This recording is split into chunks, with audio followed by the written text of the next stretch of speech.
Bueno, pienso que podemos empezar, ¿no? Cuando quieras. Sí. ¿Sí? Ok.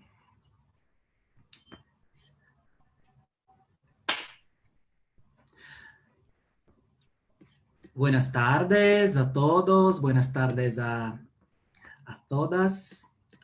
Bienvenidos, primeramente. Soy profesor Jairo Lima, profesor de Teoría Constitucional de la UEMPI. Muchas gracias por la presencia de los estudiantes de la UEMPI y todos aquellos que nos visitan por la primera vez. Los amigos profesores también, bienvenidos. Primeramente, me gustaría de presentar un poco este proyecto que se llama Law in Perspective International Debates. Es un proyecto que comenzó el año pasado. Hoy estamos en nuestra quinta reunión. Es un proyecto que busca reunir investigadores internacionales con investigadores brasileños en materia de derecho constitucional para hacer un intercambio académico. Hoy recibimos con gran honor la doctora Paula Suárez, que hablará sobre participación electoral de las mujeres en Argentina. Paula tiene un currículo muy extenso. Ella es doctoranda en Derecho Constitucional por la prestigiosa Facultad de Derecho de la Universidad de Buenos Aires, magíster en Derecho Electoral por la Universidad de Castilla de la Mancha, España. Tienes muchos otros cursos en su formación, como por ejemplo, ella es diplomada en alta formación en justicia constitucional por la Universidad de Pisa en Italia, donde nos conocimos. Además, ella trabajó como observadora internacional de varios procesos electorales y trabaja actualmente como relatora de la Cámara Nacional Electoral Argentina, un órgano similar a la justicia electoral en Brasil. La profesora Paula hará una presentación de 40 a 50 minutos. Después abriremos para preguntas. Puedes hacer preguntas directamente a ella o por el chat, tanto en portugués como en español. No te preocupes por el idioma, estamos aquí precisamente para ayudar la comunicación. Una vez más, muchas gracias por aceptar la invitación, profesora Paula. La palabra está contigo. Bueno, muchas gracias. Muy buenas tardes a todos y a todas, o muy buenas noches, dependiendo del lugar desde nos estén viendo. Les voy a pedir disculpas porque por ahí me ven tocando la pantalla, porque justo antes de iniciar la charla tenía que actualizar el antivirus y bueno, no lo hice por una cuestión de tiempo, entonces me salen carteles indefinidos. Bien, antes de comenzar con el tema que hoy gratamente nos reúne, quería agradecer muy especialmente al doctor y amigo Jairo Lima por su amable invitación. Siempre la verdad es un honor compartir estos espacios de reflexión que también hacen al intercambio y a la comunidad académica que ni aún bajo estas circunstancias excepcionales que estamos viviendo en todo el mundo se deben de abandonar. Muchísimas gracias por eso también. Voy a tratar de hablar de manera muy pausada porque va a facilitar el tema del idioma para aquellos que no manejan a la perfección el idioma español. Así que si cualquier cosa ven que me acelero, me avisan. Bien, ahora sí, y sin más, comenzaremos con un gran tema, que es la participación política de la mujer en la República Argentina. Ustedes bien saben que durante muchos años la participación y por consiguiente la representación en la arena política y pública se encontraba vedada, entre otras cosas, también por cuestiones de género. Pero esto no solo sucedía en la República Argentina, sino en todo el mundo. Así la evolución en la cultura política hizo que tal circunstancia vaya cambiando y mediante logros sustanciales en el plano legislativo, que vamos a ir viendo a lo largo de la charla, esto es con la implementación de leyes de cuota o de paridad, se consigue finalmente un gran avance en la participación de la mujer en ámbitos que desde los orígenes era exclusivamente de dominio masculino. Lo cierto es que aún cuesta en algunos sectores, seamos honestos, erradicar la concepción culturalmente arraigada en cuanto a que determinados niveles jerárquicos, cargos, honores académicos, experiencia profesional, están reservados a los varones como condición exclusiva de su género. Esto es así por las conocidas pautas culturales históricamente convalidadas, que hicieron que las mujeres estuvieran privadas sistemáticamente de un conjunto de derechos, en particular aquellos a los que se refiere la participación en la vida pública y en la libre expresión, quedando recluidas durante siglos dentro de lo que se conoce como el espacio privado doméstico. Concuerda con esto Sobato, cuando afirma que es notorio el dominio masculino en la arena política, en las dirigencias, especialmente de los partidos, y por ende en el dominio de un modelo que puede considerarse masculino en la forma de hacer política. En rigor, los problemas derivados de la discriminación es verdad que exceden al abordaje exclusivamente jurídico. A menudo están involucrados prejuicios y estereotipos muy difíciles de erradicar. Sin embargo, el derecho puede, aún con sus limitaciones, que las tiene, por supuesto, aportar mecanismos para avanzar en la construcción de una sociedad igualitaria. Por eso me parece importante, a mí me gusta siempre contextualizar los temas, y para ello, para tener una visión cabal de esta temática, es necesario mencionar cómo ha ido evolucionando en nuestra historia política electoral las modalidades que se refieren a la extensión del sufragio, especialmente a lo que se refiere, por supuesto, a la mujer. Por eso, para ello, tenemos que remontarnos un poco en la historia e ir a la época posterior a la Revolución del 25 de mayo de 1810, que es una fecha patria, aclaro para los colegas extranjeros, es una fecha patria para nuestro país, donde las ideas de la Revolución Francesa, de esa gran Revolución Francesa, son recogidas por nuestros ensayos constitucionales y van a otorgar estatus de ciudadano a todo hombre libre, nacido y residente en el territorio. ¿Sí? Van a ver que luego la esclavitud va a desaparecer paulatinamente, pero no obstante ello, estos valores que impregna la Revolución Francesa de manera muy romántica, como la libertad, la igualdad y la fraternidad, aún se encontraban limitados por el sexo, la raza o la situación económica. Respecto al rol de la mujer, el uso y la costumbre siguió predominando, y en el mejor de los casos puede ir accediendo a diferentes niveles de la enseñanza, empezando por la primaria. Sin perjuicio de ello, y afortunadamente, nuestra historia nos muestra que existieron muchas mujeres argentinas de toda escala social que han tomado una activa participación en lo que es la vida o la arena pública, mucho antes, incluso, de que se hablara de algún día la posibilidad de que éstas fueran ciudadanas. A mí, en este apartado, siempre me gusta mencionar, si bien hay muchas figuras destacadas, pero la figura de Julieta Lanteri. Julieta Lanteri era una médica y una política ítalo-argentina que fundó el Partido Feminista Nacional. Así van a ver que, cuál fue la osadía que tuvo Julieta Lanteri en su momento, o una de sus tantas, diría yo. Me voy a referir a la que ocurrió en 1911. En 1911, la Municipalidad de Buenos Aires convoca a los vecinos para que actualicen sus datos en los padrones en vista a las elecciones municipales de legislador.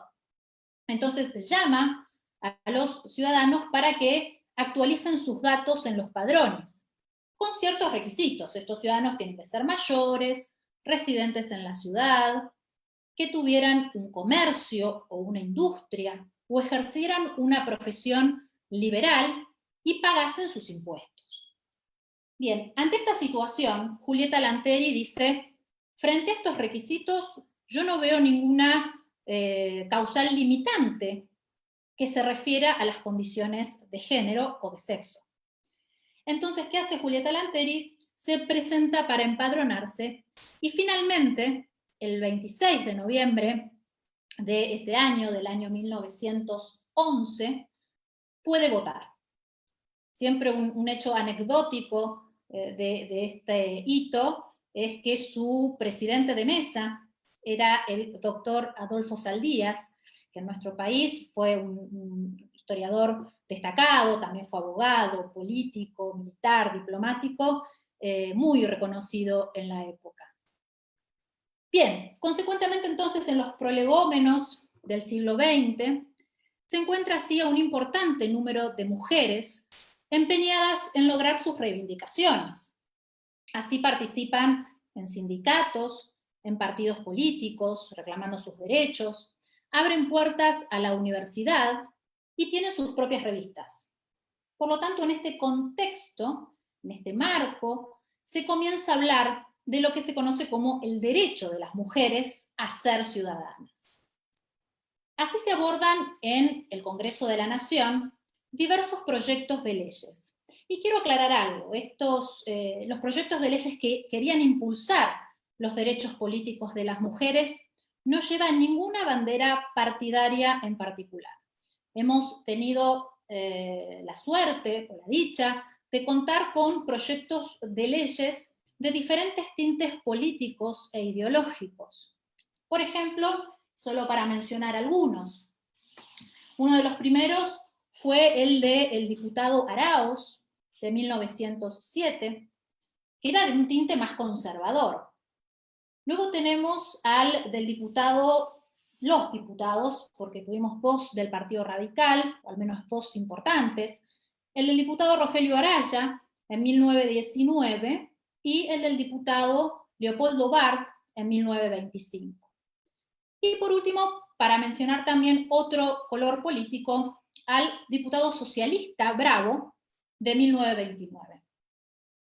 Con respecto a estos proyectos de leyes que planteaban el impulso de los derechos políticos de las mujeres, a mí siempre me gusta destacar o rescatar también el del diputado Rogelio Araya. ¿Por qué? Porque fue muy adelantado para su tiempo.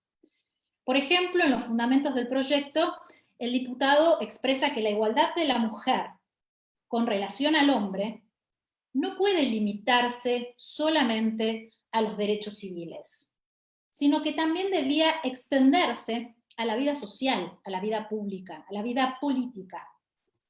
Además, entendió que las reformas que se estaban proponiendo ya habían sido aceptadas en otros países y con muy buenos resultados. Habla de la experiencia de Inglaterra, de la de los Estados Unidos, y además ya considera el sufragio femenino como una realidad en los casos de Finlandia, Australia y Nueva Zelanda. Y por último, y con una claridad digna de destacar, hace una aclaración muy importante en lo que son derechos políticos. Y dice que a la mujer no solo se le debería otorgar, mejor dicho, reconocer, no me gusta la palabra otorgar cuando se habla de derechos, sino que los derechos se reconocen, se le deberían de reconocer no solo el derecho a la posibilidad de poder votar, esto es la faz, si se quiere, activa del sufragio, sino que además debe ir de la mano de la posibilidad de que ellas también puedan resultar electas. Esto significa cumplir con esta faz pasiva del sufragio, ¿sí? Poder elegir y ser electas. Así que por eso siempre lo destaco, fue muy, muy adelantado en esa época. Sin embargo, estos proyectos que estuvimos mencionando recién no prosperaron, no fueron exitosos, y recién tenemos a nivel nacional, aclaro, la ley de sufragio femenino en el año 1947, mediante la ley 13.010. Recordemos que fue un instrumento de acción política impulsado por Eva Perón. Y que recién se aplica, si bien la ley de 1947 se aplica efectivamente en los comicios o en las elecciones del año 1951. Ahora bien, yo al principio aclaré esto a nivel nacional. ¿Por qué aclaro? Porque a nivel local ya habíamos tenido otras experiencias. Por ejemplo, podemos destacar la de la provincia de San Juan. Ustedes saben que en 1927, en la provincia de San Juan, bajo la gobernación del doctor Aldo Cantón, ya existía una ley que consideraba la posibilidad de otorgar a la mujer una paridad de derechos políticos con el hombre, y gracias a la cual, en 1934, la doctora Emma Acosta, para ubicarlos, la doctora Emma Acosta era una abogada política argentina, que ejerció además como jueza y legisladora provincial, y gracias a esto fue la primera persona de sexo femenino en ser elegida en un cargo electivo en América Latina. Esto se había podido lograr porque además de tener la legislación, la provincia de San Juan, en su constitución, establecía, si mal no recuerdo, en los artículos 34 y 140, la facultad o la igualación de los derechos políticos o en el plano político de los hombres y las mujeres para los comicios municipales y provinciales. Ahora bien, siguiendo esta línea imaginaria, vamos a empezar a trazar una línea cronológica imaginaria, ordenándonos los avances legislativos en esta materia. Así tenemos que mencionar principalmente, y ya hablando en la faz pasiva del sufragio, a la ley de cupo o cuota femenina, la ley 24.012 del año 1991. Esta ley fijaba la obligatoriedad de incluir un mínimo del 30% de mujeres en las listas de candidatos para elecciones nacionales, con posibilidad de resultar electa, claramente. Por eso también es muy importante aquí mencionar uno de sus decretos reglamentarios, creo que el más importante, el 1246, el 1246, que fue muy importante porque se dictó en el marco de una jurisprudencia clave, emblemática para este tema. Me refiero al caso de Teresa Merciadri de Morini, que era una afiliada de la Unión Cívica Radical por la provincia de Córdoba, donde ella, y además defensora de los derechos de la mujer, e incluso con otras tantas mujeres, fue una de las que impulsa el proyecto de ley de cupo. Bueno, la cuestión es que ella había advertido en una de las listas de candidatos la violación a la ley de cupo. Entonces recurre a la justicia y finalmente, bueno, esta causa, para ir simplificando, llega a la Comisión ella se presenta ante la Comisión Interamericana de Derechos Humanos, quien declaró la admisibilidad del caso y se puso a disposición de las partes con la finalidad de llegar a una solución amistosa, que finalmente se produce porque se dicta en la República Argentina, en este marco, el decreto que mencionamos, el decreto 1246, que lo dicta en aquel entonces el presidente de la República era Fernando de la Rúa. Entonces dicta este decreto, Merciadri de Morini entiende que ese decreto contempla todos los cuestionamientos fundamentales que había hecho en su denuncia y se cierra allí la cuestión. ¿Por qué fue tan importante este decreto? Porque efectivamente lo que hace es, entre toda su normativa, es establecer principalmente el orden en el que... Gonzalo trajeron a pulso. Perdón, el orden en que debían... Alguien creo que tiene el micrófono encendido. El orden en que debían ubicarse las mujeres en las listas. Porque si bien se establecía un cupo mínimo del 30%, no estaba en principio y previo a este decreto claro cómo debía de distribuirse estos lugares.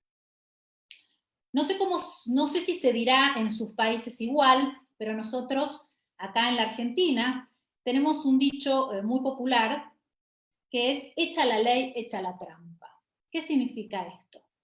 Cuando nosotros queremos incumplir una ley, encontramos la manera.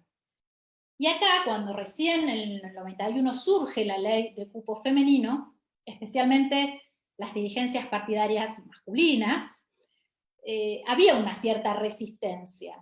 Entonces, pero necesariamente tenían que cumplir con la ley, porque si no, no podían presentar listas.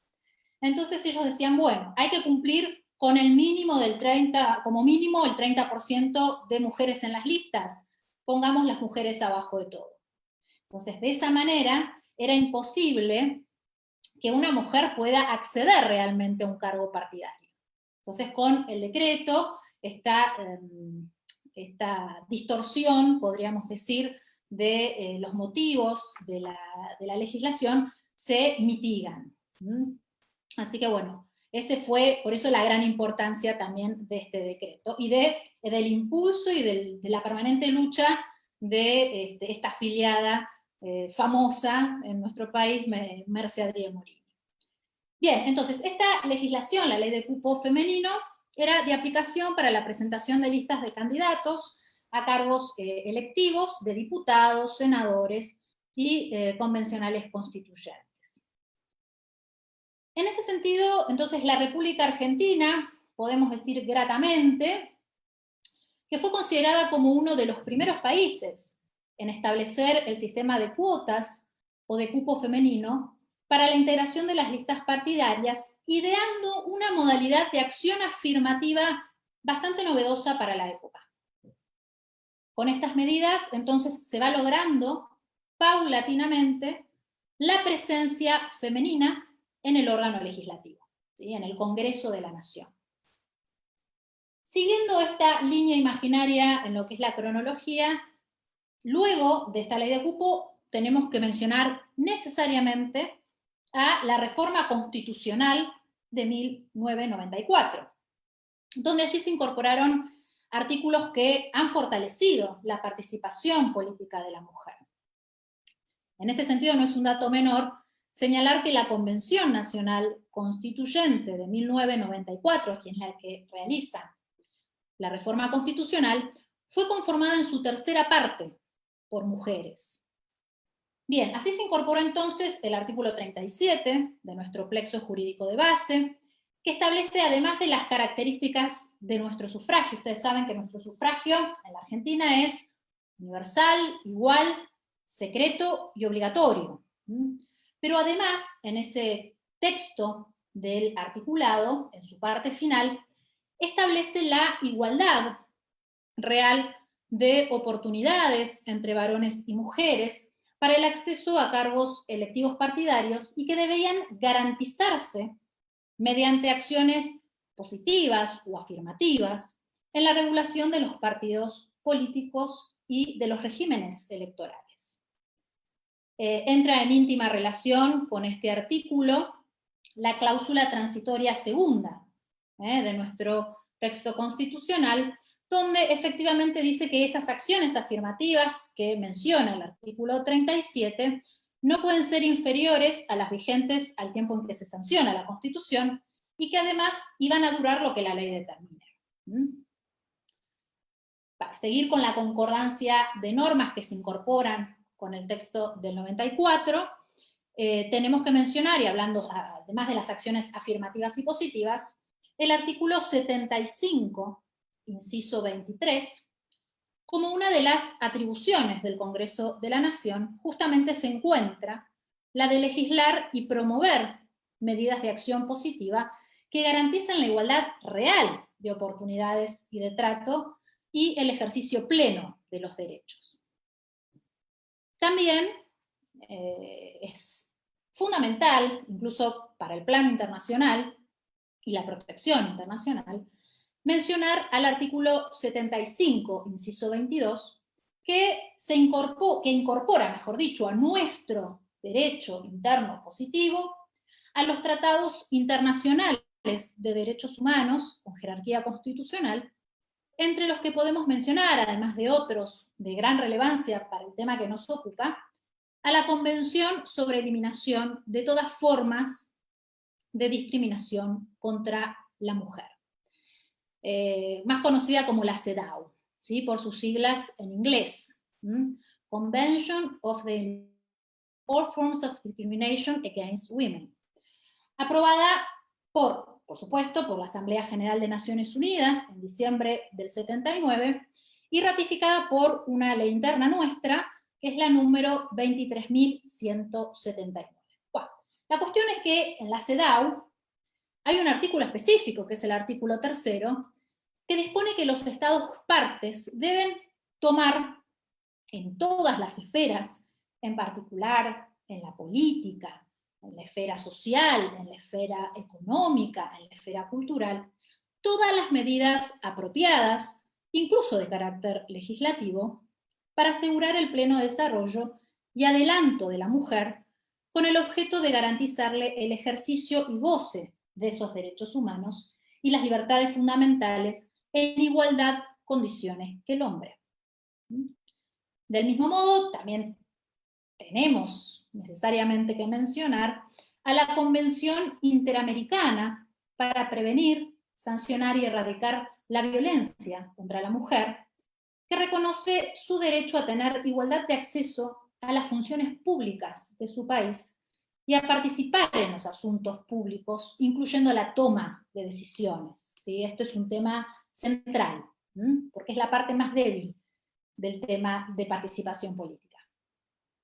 Esta concepción de medidas de acción positiva ha sido también adoptada, podemos decir, en diferentes conferencias internacionales de gran importancia, como por ejemplo la Sexta Conferencia Regional sobre la Integración de la Mujer en el Desarrollo Económico y Social de América Latina y el Caribe, que fue preparatoria de la Cuarta Conferencia Mundial sobre la Mujer, que fue realizada en Beijing en 1995.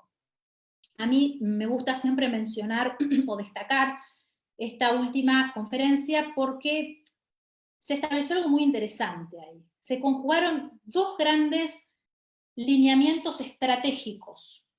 En primer lugar, sí, las acciones afirmativas que favorecen el acceso a las mujeres a cargos selectivos, pero también la transversalización del género en el Estado, como se conoce también como gender mainstreaming, y que apunta justamente a la promoción de la equidad a través de la integración sistemática de un enfoque de género en todos los sistemas y estructuras, las políticas, los procesos y los procedimientos. Entonces esto es muy importante.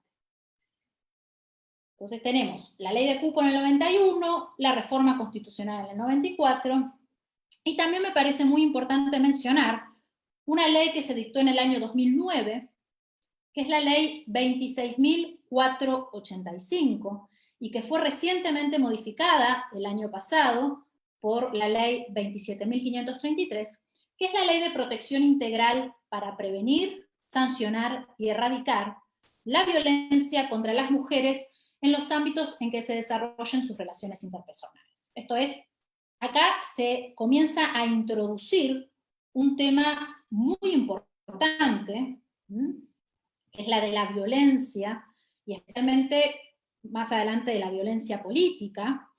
Por supuesto, esta ley estaba en concordancia con la Convención de Belém do Pará, pero es muy importante mencionarla en este sentido, aunque sea sucintamente, no por no tener la importancia que sí tiene, claramente, sino porque se requeriría de otra conferencia o de otro Zoom para poder abordar el tema de violencia política, que es muy interesante y que ahora está muy en vanguardia. Bien, pero simplemente para mencionarlo. Ustedes saben que frecuentemente, ¿a qué nos referimos con violencia política, no?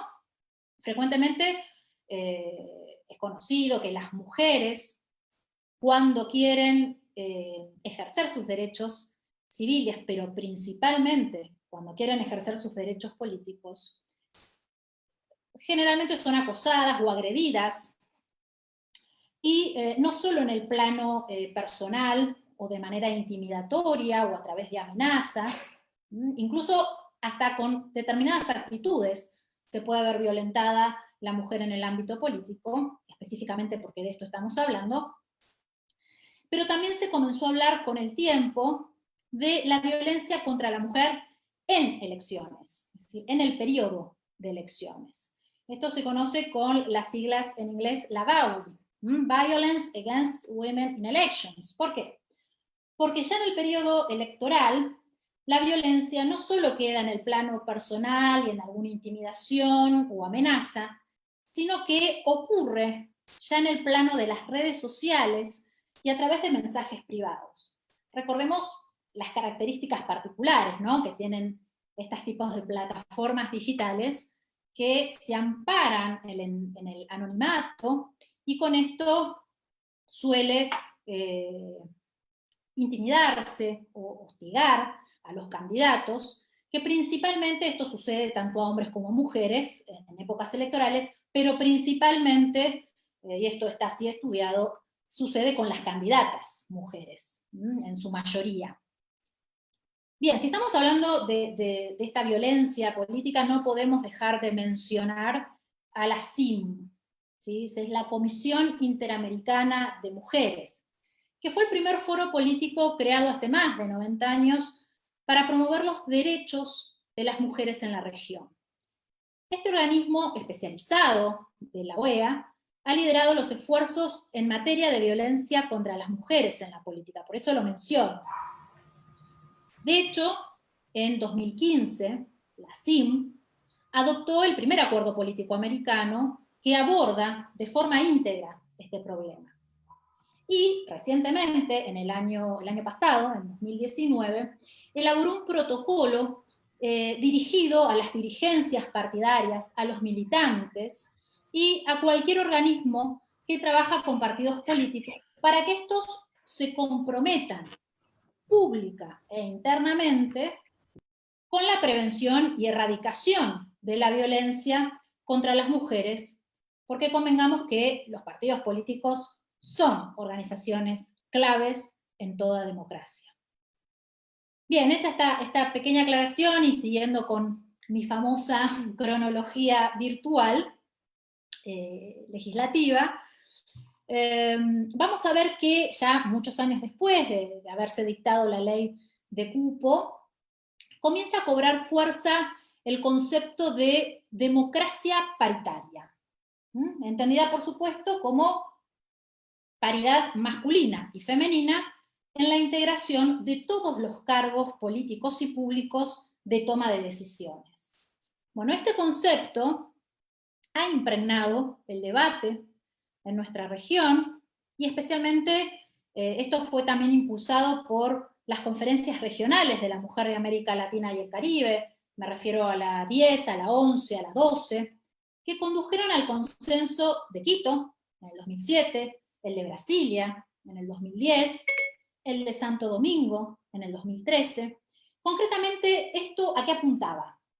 Estas reuniones, estas conferencias. Encontré a dos contactos de Brasilia. Gobiernos Primero debes y desbloquear otros tu actores iPhone. políticos de la implementación de acciones concretas para que se pueda lograr esa paridad en el ejercicio del poder, ¿sí?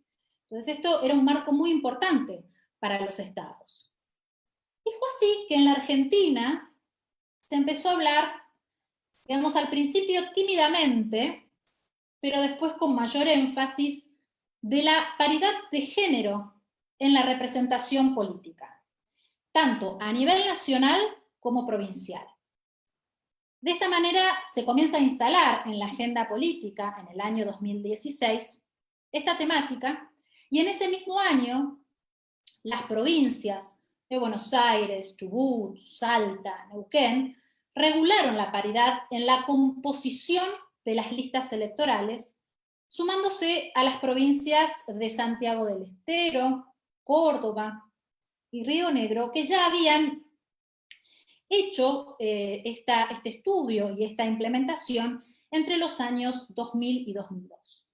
Como verán, muchas veces sucede que las provincias se anticipan a lo nacional. Bien, ya en el plano nacional entonces sí, comienzan a estudiarse diferentes proyectos de leyes en el Congreso de la Nación.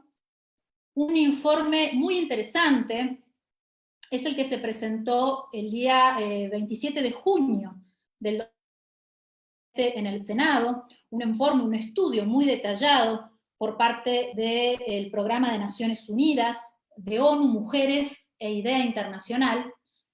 En ese estudio se revelaban los desafíos para la paridad de género en la política argentina. Así que fue un aporte muy interesante para la futura legislación. Finalmente entonces se logra, a finales del 2017, específicamente en diciembre del 2017, sancionar la ley en Argentina de paridad en ámbitos de la representación política. Y también, por supuesto, en el año pasado, en el 2019, se dicta su decreto reglamentario, que es el número 171. Bien, esta normativa, esta ley de paridad, esta nueva ley de paridad que estamos ahí haciendo, se aplica recién, se implementa en las elecciones del año pasado. Por eso digo que recién están haciendo, la estamos conociendo. A las leyes se las conoce en su práctica, en su implementación. Así que recién se realizó con las elecciones del 2019. Bien, concretamente, ¿qué modifica esta norma? Modifica al Código Electoral Nacional, a la Ley de Primarias Abiertas, Simultáneas y Obligatorias, también conocida como las PASO, la Ley 26.571, y también la Ley Orgánica de Partidos Políticos, la 23.298.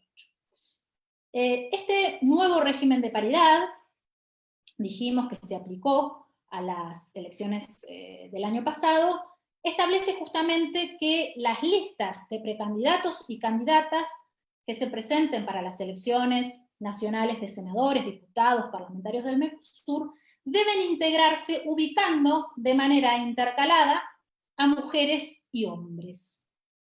Esto es lo que plantea la paridad. También otro tema que modifica la nueva ley es el tema de las vacancias. Por ejemplo, ¿qué sucede o quién reemplaza en el caso de los senadores en caso de muerte, renuncia, inhabilidad o incapacidad permanente?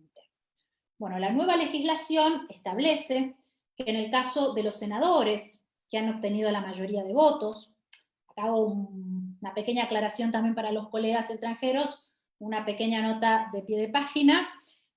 Nosotros elegimos a los senadores de manera directa y el número de senadores por distrito, esto es, por cada provincia y por la Ciudad Autónoma de Buenos Aires, ya está fijado constitucionalmente. Son 3. 3 por cada distrito. 2 por la mayoría y 1 por la minoría. Entonces, en este caso, entonces el senador que obtiene, si se produce una vacante para un senador que ha obtenido la mayoría de votos, según la nueva legislación, quien debe de reemplazar ese lugar es un senador de igual sexo. Si no quedaran mujeres en la lista, o varones, se considera vacante. Y entonces, ¿qué se aplica? Se debe de aplicar el artículo 62 de la Constitución Nacional, esto es, se debe de convocar a una nueva elección. En cambio, en el caso de que la vacante sea la del senador que le siguió en cantidad de votos, esto es más sencillo, quien debe de reemplazar esa vacancia es el suplente por su orden. Bien, en el caso de diputados es similar, también plantea que cuando se produce una vacancia en el cargo de diputado, debe de suplirlo o reemplazarlo el titular del mismo género, y si no, se continuará con la lista de suplentes. Y si, llegado al caso, no se encontrar un diputado, ni titular ni suplente, que se haya agotado la característica del género que se está buscando, necesariamente se debe de convocar, como en el caso también de senadores, a una nueva elección. Es decir, aquí, en este supuesto, también se aplicaría, en esta circunstancia extraordinaria, el artículo 51 de nuestra Constitución. Bien, otros aspectos, brevemente, que modifican también el régimen de paridad, es el tema de la paridad en las estructuras internas partidarias. Con esto modifica el artículo 3, el artículo 21 de la Ley Orgánica de Partidos Políticos. Y además introduce incluso como causal de caducidad a la violación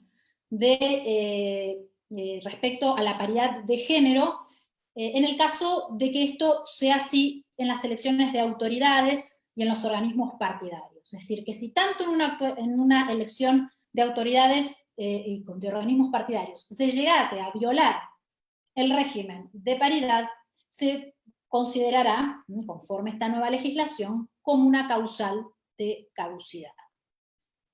Bien, si bien esta ley es perfectible, como toda norma, constituye un gran avance y forma parte de lo que se conoce como un paraguas transformador de la cultura política, pero tampoco puedo, si bien soy positiva en este aspecto, tampoco puedo desconocer que las mujeres formamos parte de más del 50% de la población, y es claro que aún seguimos subrepresentadas en los lugares efectivos de liderazgo.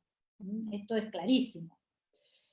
Bien, con esta intensa actividad legislativa que hemos ido desarrollando, sería injusta que no mencione de la mano a la actuación comprometida del Poder Judicial de la Nación a los fines de hacer cumplir estas acciones afirmativas que se iban estableciendo en estos avances legislativos. En este sentido, la Cámara Nacional Electoral, como autoridad máxima en la materia, ustedes saben que la Cámara Nacional es autoridad máxima en lo que respecta al fuero electoral, cumplió y cumple un papel relevante mediante el dictado de sus pronunciamientos como garante institucional de la igualdad real de oportunidades entre varones y mujeres para el efectivo acceso al cargo partidario. Y esto lo hace extremadamente de manera cuidadosa, con estudios profundos, y se ha colocado a la altura, podríamos decir, de los nuevos tiempos que se van gestando en la sociedad argentina como consecuencia de la ola proteccionista del sistema interamericano de derechos humanos.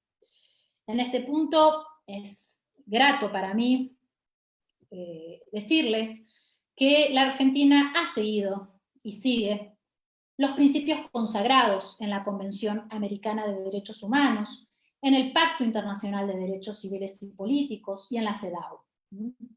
Tales prescripciones claramente se enmarcan en una concepción progresiva de los derechos fundamentales que requieren del Estado un verdadero compromiso que apunte a remover los obstáculos para lograr una efectiva protección, tutela de estos derechos.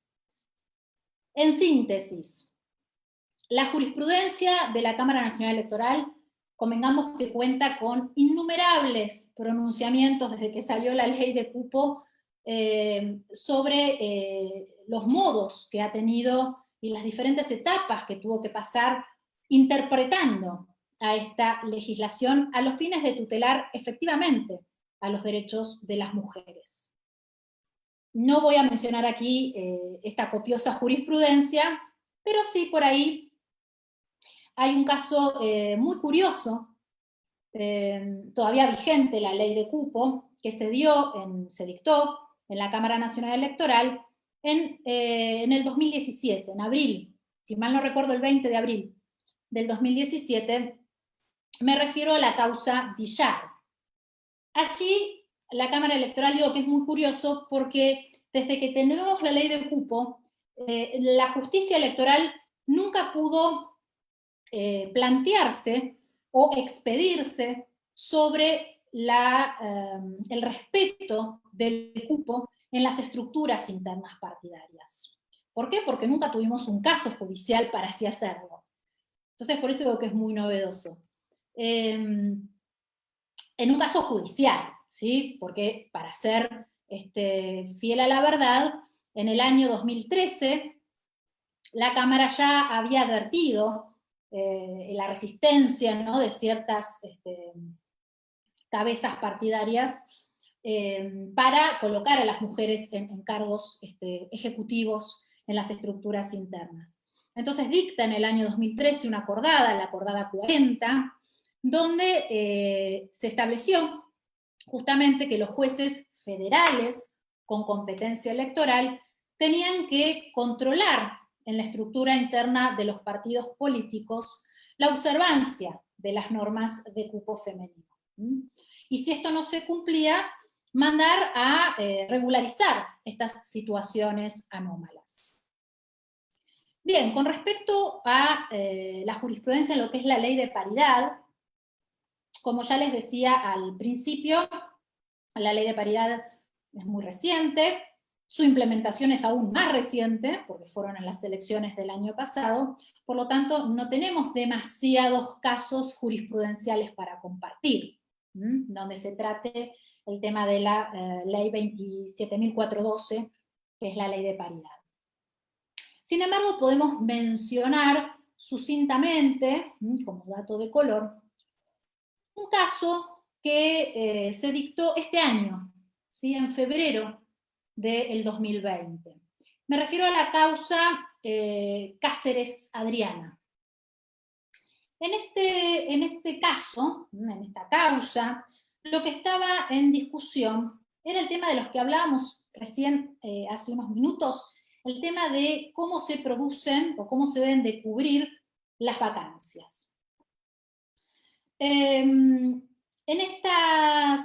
las elecciones del año 2017 se eligen diputados y en este caso, vamos a hablar concretamente de este caso, fue electo el diputado Montenegro.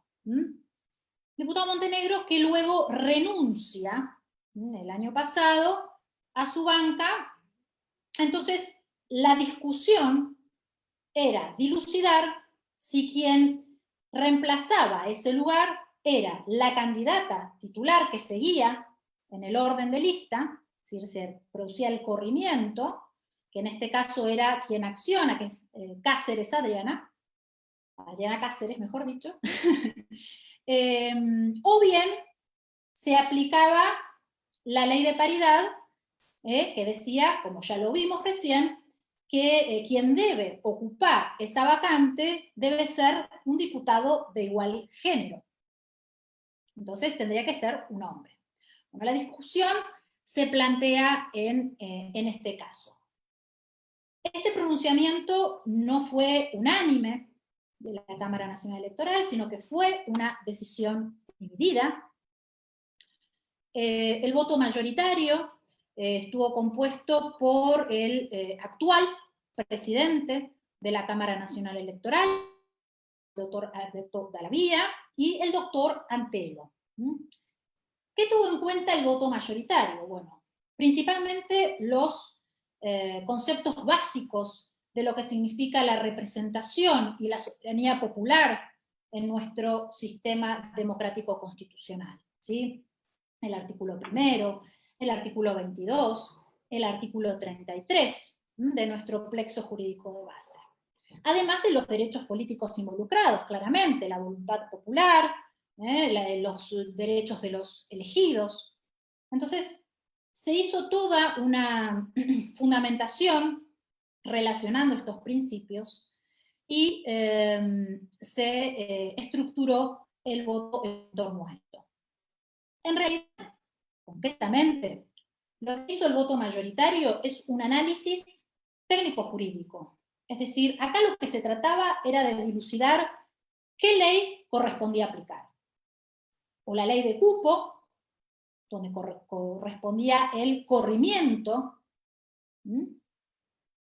para suplir esta vacancia, y además que era la ley que se encontraba vigente al momento de la elección, o bien la ley de paridad, que no se encontraba vigente al momento de la elección y que respondía a esta premisa de diputados por igual género. Bien, en tal sentido entonces, para fundar su fallo, se aplica el artículo 7º del Código Civil y Comercial de la Nación, que justamente establece, a los efectos de dilucidar esto, que las leyes no tienen efecto retroactivo, sean estas de orden público o no, excepto, aclara, excepto que la ley disponga lo contrario. En este caso, el voto mayoritario aclara que la ley de paridad nada dice al respecto. Y además, la retroactividad establecida por ley, en el caso de que así lo diga, tampoco podría afectar derechos amparados por garantías constitucionales. Recordemos que aquí estaban en juego estos derechos políticos de electores y elegidos.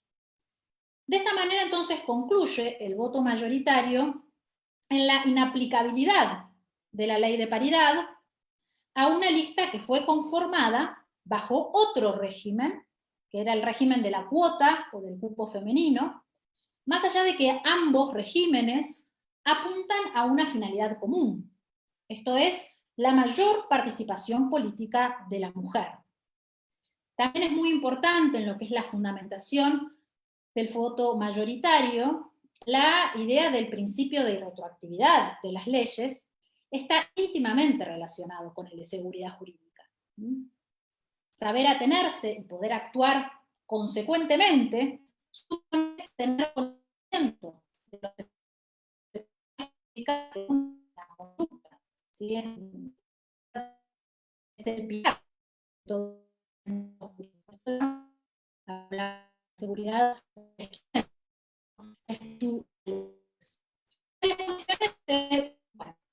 se puede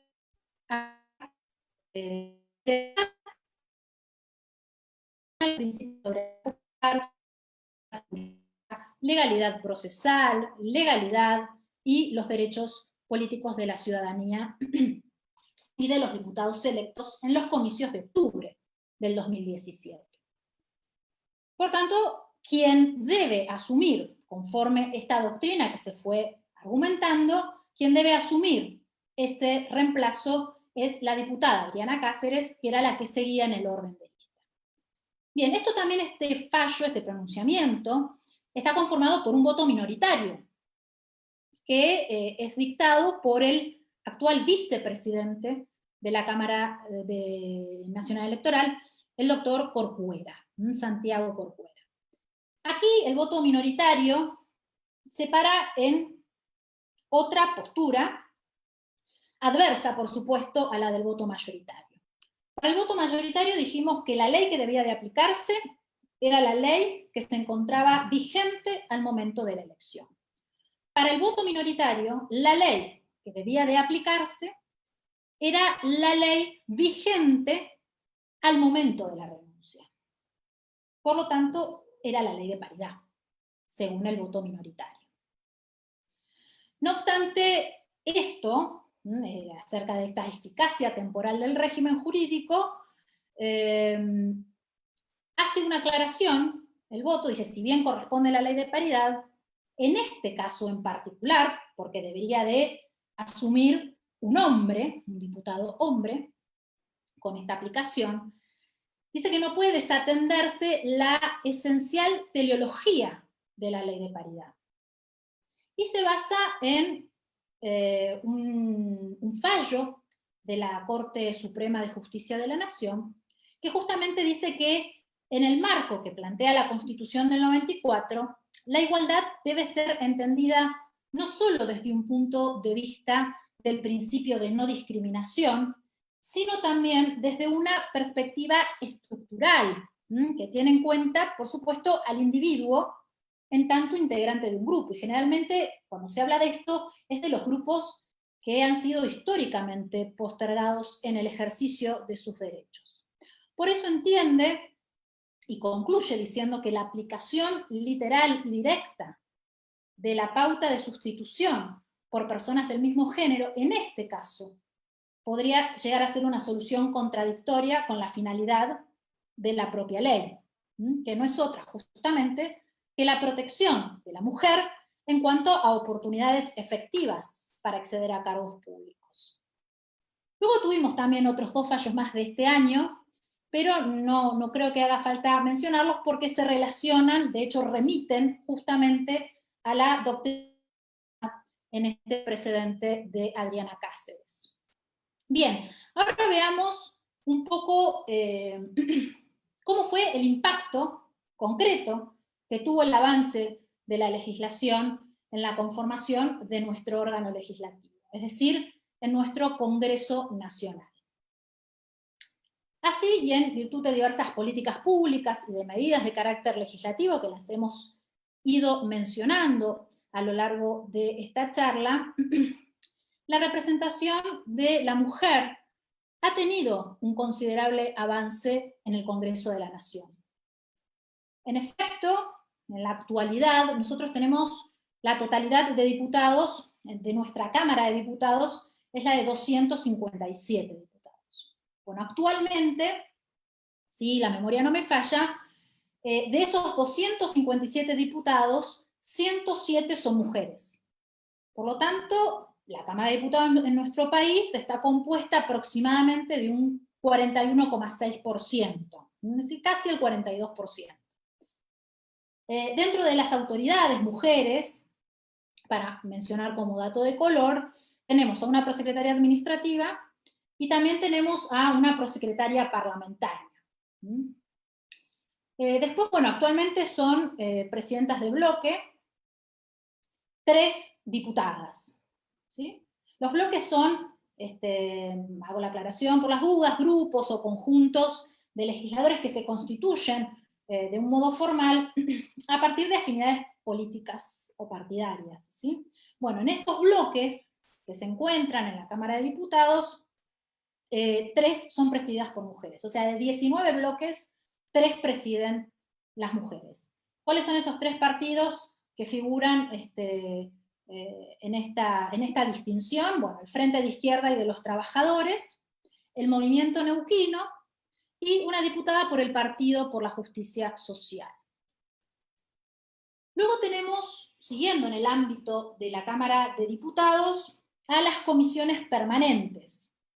En las comisiones permanentes lo que se hace es tratar temas específicos, ¿sí? Por ejemplo, de acción social y salud pública, de industria, de turismo, de educación, de vivienda, de defensa del consumidor, en fin, una cantidad de temas específicos que se le dedica en estas comisiones. Bueno, de 10 comisiones, las 10 comisiones que encontramos de todas las comisiones que encontramos permanentes en diputados, 10 están a cargo de mujeres en su rol de secretarias. Así que también esto es un dato relativamente alentador. A su vez, ya en el plano de la Cámara de Senadores, vamos a ver, nuestro Senado se encuentra compuesto por 72 senadores. Actualmente de esos 72 senadores, 28 son mujeres, así que estamos oscilando alrededor del 39%, 38,8% de participación femenina. Pero con el aditamento, en este caso, de que tenemos su máxima representante, que es la actual presidente del Senado, la doctora Cristina Fernández de Kirchner, que fue nuestra expresidenta de la Nación. También contamos con una presidente provisional del Senado, una vicepresidenta segunda y también una secretaria administrativa. Respecto de las comisiones permanentes, pero ya en el ámbito o en la órbita de la Cámara de Senadores, podemos decir que 13 comisiones son presididas actualmente por mujeres. Bueno, me parece un buen dato destacar que el aumento de la cantidad de mujeres, esto como una representación descriptiva, tuvo efectos significativos en materias de representación sustantiva, esto es, en el desarrollo de la agenda legislativa, amén del trabajo, por supuesto, de diputadas y senadoras, se comenzó a incluir temas y a tratar temas con gran profundidad relacionados con derecho de familia, adolescencia, de la mujer, de niños, niñas o adolescentes, de ancianos y de otras minorías, ¿sí? Pero se han tratado como nunca antes se había tratado. Por eso el cupo, podemos decir, permitió no solo aumentar cantidad de mujeres en las bancas de nuestro Congreso, sino también en ampliar esta agenda parlamentaria, incorporando un conjunto de temas muchas veces desatendidos por el poder legislativo casi totalmente masculino en su momento. La inclusión de mujeres en el proceso de deliberación y de decisión permitió incorporar entonces estas miradas, estas precauciones que claramente eran derivadas de la experiencia social y de la sensibilidad de las mujeres. Como creo que ya debemos de estar un poco avanzando en el tiempo, para que no me reten, vamos a ir un poco a las consideraciones finales, a ver qué conclusiones podemos sacar. Bien, a lo largo de toda esta conversación y del desarrollo histórico, del contexto político-electoral, de la jurisprudencia, de la legislación, vimos claramente que durante el siglo XIX, gratamente hemos tenido valientes, tenaces y calificadas mujeres que comenzaron a enfrentar las barreras que la sociedad les imponía. Y poco a poco, si se quiere, fueron conquistando ese derecho a estudiar o a ejercer o a acceder a cargos o títulos que estaban reservados históricamente a los hombres. Un hecho muy importante, un hito muy importante en esta evolución fue claramente la reforma constitucional de 1994, que fue una reforma a nivel político muy importante en dirección a una democracia participativa que coadyuvó a una mayor equidad en los procesos electorales. De ahí que sea muy importante seguir implementando medidas a los fines de afianzar la participación política con carácter igualitario que vayan más allá del mero discurso. En ese sentido, considero que la ley de paridad en ámbitos de la representación política configuró un avance necesario e imprescindible, además de superador, por supuesto, de la intención sin dudas destacable que el convencional constituyente imaginara al sancionar el artículo 37 y a imponer el mandato de garantizar esta igualdad real de la que veníamos hablando entre hombres y mujeres para el acceso a los cargos públicos partidarios. En ese contexto, me parece que se debe de apreciar la relevancia del papel que representa el sistema jurídico al dotar al organismo estatal de un conjunto de normas y de principios que le dan fundamento, orientación, cohesión a las instituciones, a sus actos y claramente a sus objetivos.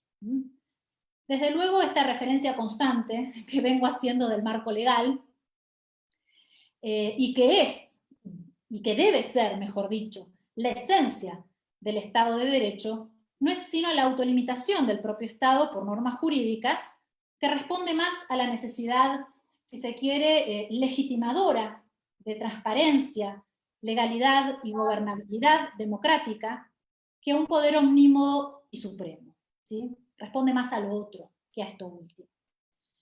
Así el proceso, ya para ir cerrando, el proceso de democratización argentino, tanto político e institucionalmente, como en sus estructuras social, económica y cultural, como hemos venido diciendo, necesariamente se construye con un andamiaje jurídico que debe de garantizar la continuidad de las formas de representación genuinas y amplias, en el sentido de que en el espacio de reflexión y de discusión se encuentren la mayor parte de los sectores representados. Ello es así, pues, bueno, los sistemas de representación democrática deben de ofrecer tanto a ciudadanos como a ciudadanas iguales condiciones para elegir a sus representantes y para acceder al poder.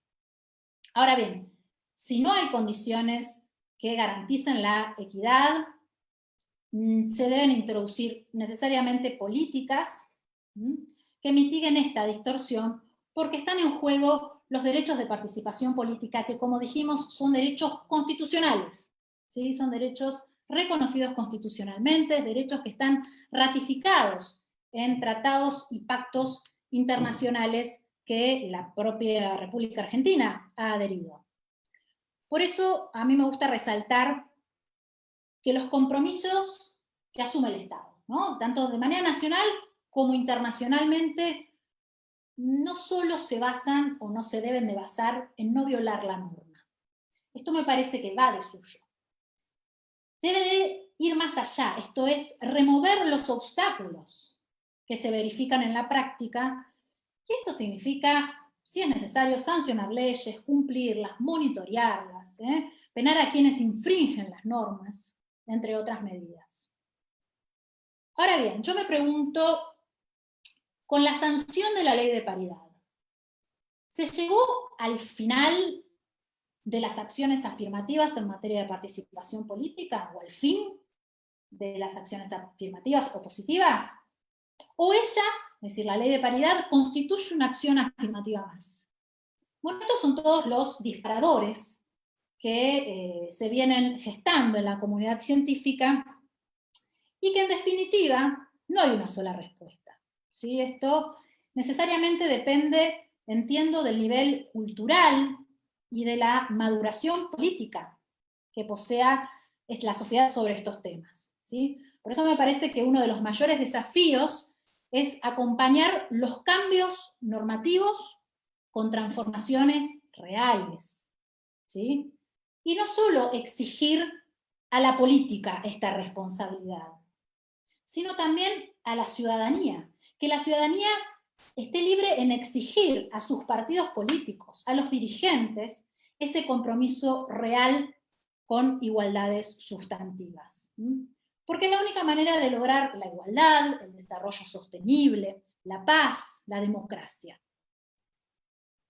Para cerrar, temas como el presente, ustedes sabrán, resultan de una crucial importancia para el fortalecimiento de nuestras instituciones y para el avance democrático, no solo de la Argentina, sino de la región en general.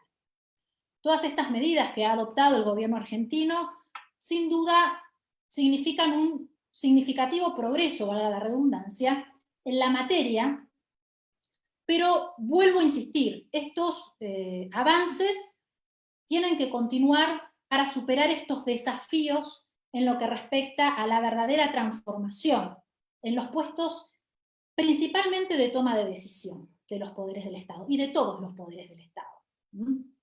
Pero bueno, esto se resume diciendo democracias reales, igualdades sustantivas. Por ello, me gustaría finalizar con una frase de alguien a quien admiro y admiré siempre profundamente, que es una política, una abogada argentina que lamentablemente falleció en el año 2011, a los 99 años, y que fue una defensora incansable de los derechos de la mujer. Me refiero a Florentina Gómez Miranda. Ella siempre decía, si una mujer entra a la política, cambia la mujer. Pero si muchas mujeres entran a la política, la que cambia es la política. Muchísimas gracias. Muchas gracias, doctora Paula. Excelente la charla, estamos muy contentos de su participación. Es todo muy instructivo, muy interesante, y ahora puedo abrir para unas preguntas para nuestra audiencia, las personas que están conozco hoy. Entonces, aquellos que tienen preguntas pueden manifestar interés de hacerla directamente o en el chat. Mientras eso, yo voy a hacer unas preguntas que yo tengo para empezar nuestra discusión un poco más despacio ahora con puntos interesantes de la ponencia. Doctora Paula, si yo comprendí muy bien, entonces la ley de paridad solo alcanza las candidaturas, no alcanza, por ejemplo, los electos, los elegidos. La ley de paridad no sea cómo te estás refiriendo a los elegidos, sino que justamente se aplica a las elecciones nacionales, siempre hablando, ¿no?, a nivel nacional, en el caso de la ley 27.412, a los precandidatos y candidatos para la conformación, ¿sí?, de las listas que sean de manera intercalada, y esto se aplica para elecciones nacionales tanto de senadores, diputados y parlamentarios del Mercosur. Sí, pero no se tiene la obligación de tener paridad de género en el Congreso. No se tiene esta obligación. Bueno, que tiene que haber lo mismo número de diputadas y diputados. ¿Tiene o no es obligación? Exacto, la paridad que plantea esta ley es el 50 y el 50. Lo que sucede es que hasta que esto ocurra, tiene que haber un periodo de transición, porque estábamos saliendo de un régimen de cupo o de cuota de género. Entonces, la idea, por supuesto, es lograr un congreso paritario. Esto es un congreso con 50% de mujeres y 50% de hombres. Pero, por supuesto que los efectos se van a ver mucho más adelante en el tiempo. Recordemos que esta ley de paridad recién se aplicó en las elecciones del año pasado. Entonces, estamos recién encontrando la télesis de la norma en cuanto a su desarrollo y cómo ir implementándose. Claramente que con la primera elección no se iba a dar la paridad del 50 y el 50, pero sí a futuro es lo que se propone. Sí. Yo tengo una otra pregunta, Paula, doctora Paula. Si en esta discusión sobre la democracia paritaria, democracia de género, se tiene discusión sobre la paridad de género en otras áreas del servicio público, por ejemplo, como los funcionarios públicos o paridad de género dentro del Congreso, en las comisiones, por ejemplo. Sí, en cuanto a eso es un tema muy interesante, porque se ha dado en las discusiones dentro del seno del Congreso de la Nación el tema de poder abordar el tema de la democracia paritaria, que conlleve no solo a la paridad dentro del órgano legislativo, sino que se aplique en todos los poderes del Estado. Esto es una deuda pendiente, pero que no es olvidada, se está tratando y hay incluso proyectos de leyes al respecto. Lo ideal sería, por supuesto, que se aplique en todos los poderes estatales. Sí. Yo tengo unas preguntas de chat privado y voy a leer para usted. Vas traduciendo. ¿Ah? Vas traduciendo. Sí, voy traduciendo con mi portuñol. Doctora Paula, ¿hay un mayor apoyo de la participación de las mujeres por parte de los partidos de la izquierda en Argentina o no?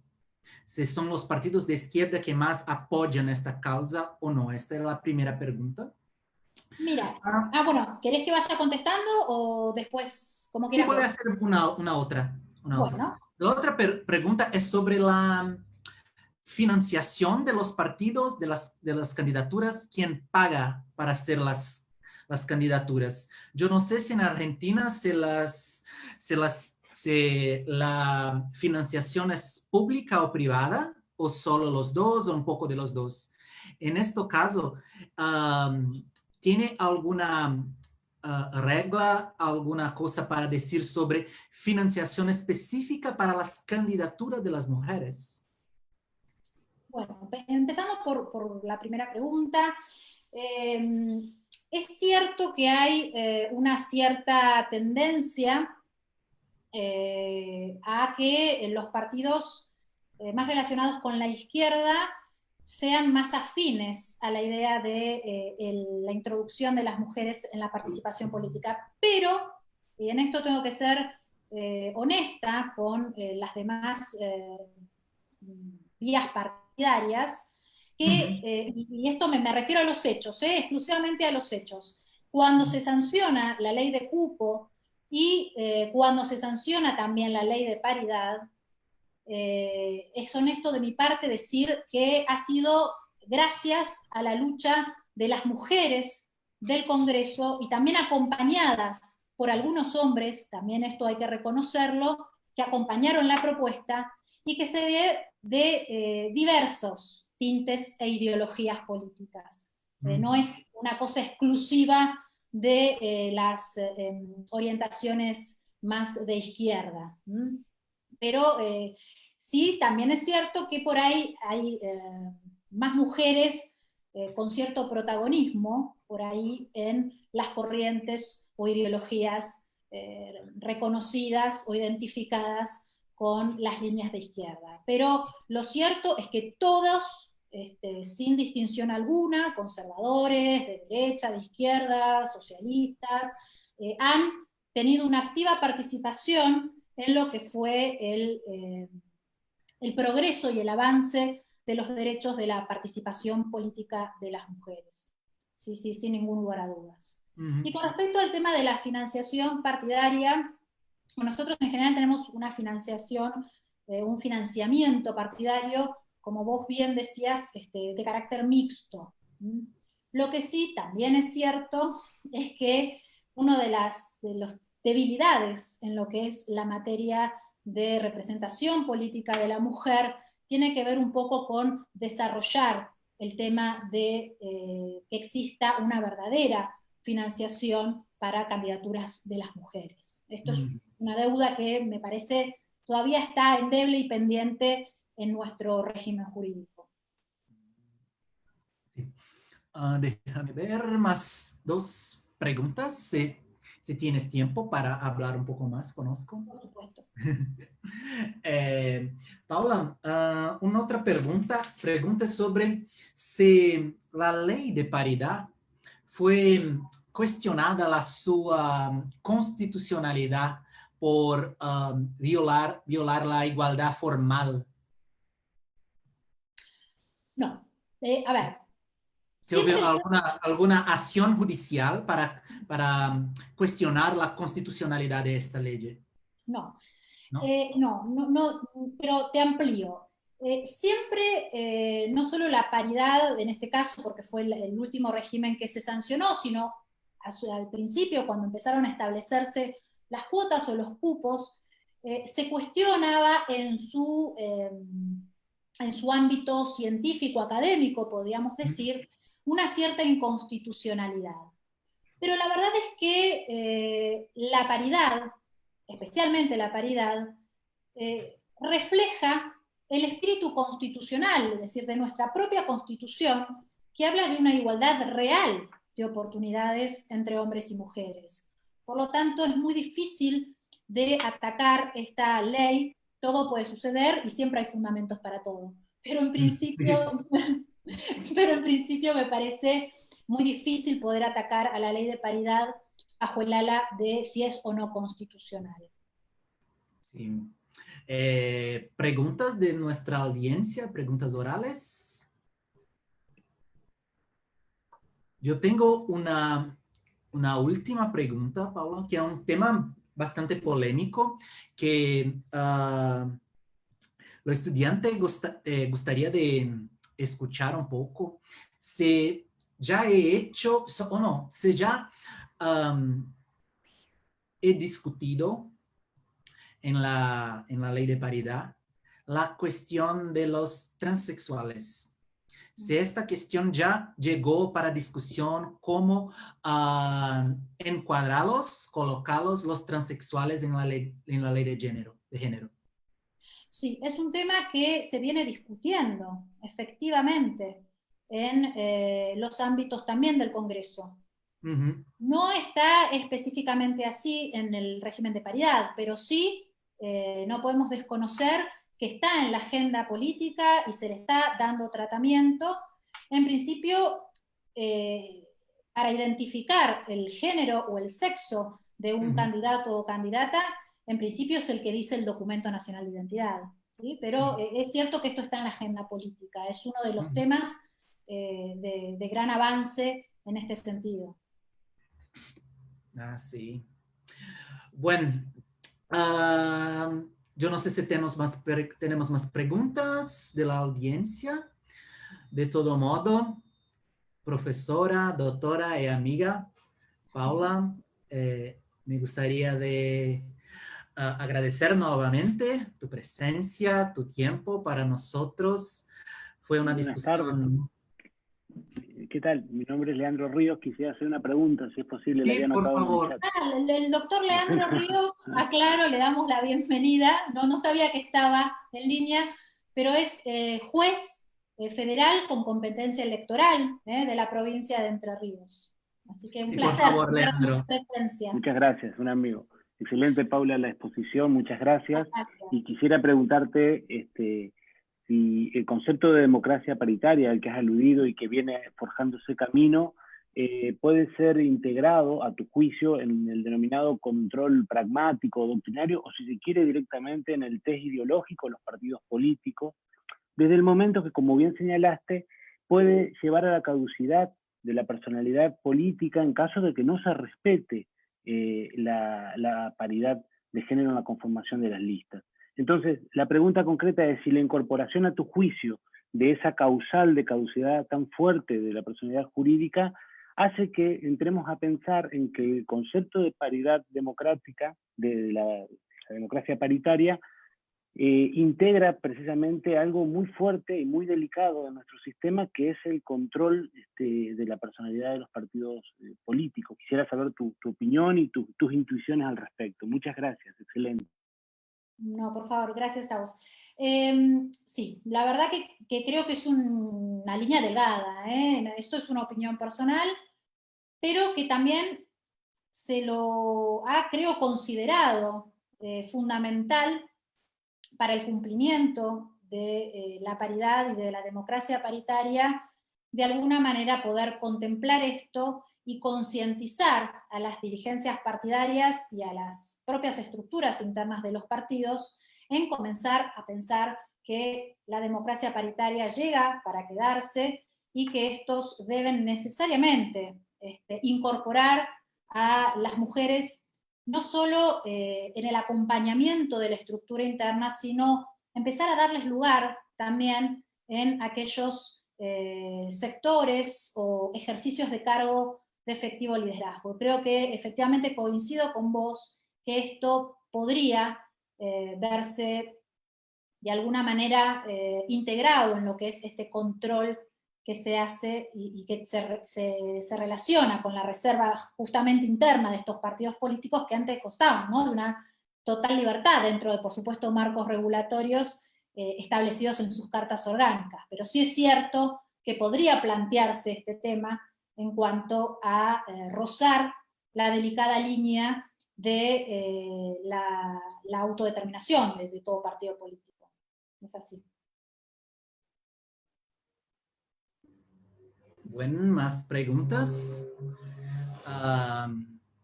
Doctora Paula, una vez más, muchas gracias. Gracias por todo, por su disposición. Muchas gracias por compartir tu conocimiento con nosotros brasileños y con todos los amigos extranjeros que están en esta reunión. Muchas gracias por la participación de todos y de todas. Los invito a seguir nuestra página en el Facebook de nuestro curso de posgrado, Universidad Estadual do Norte do Paraná, en Brasil. Estamos organizando muchas conferencias, encuentros, actividades virtuales en esta pandemia y los invito para conocernos. Bueno, Paula, muchas gracias. Muchas gracias a vos, Jairo, y gracias por el espacio y por poder compartir estas experiencias en el plano de lo político. Muchas gracias a todos y la verdad fue un placer volverte a ver, a reencontrarnos y a compartir con todos ustedes este momento. Muchas gracias. Y muchas gracias por todos. Buenas noches a todas, de todos. Muchas gracias una vez más. Chao.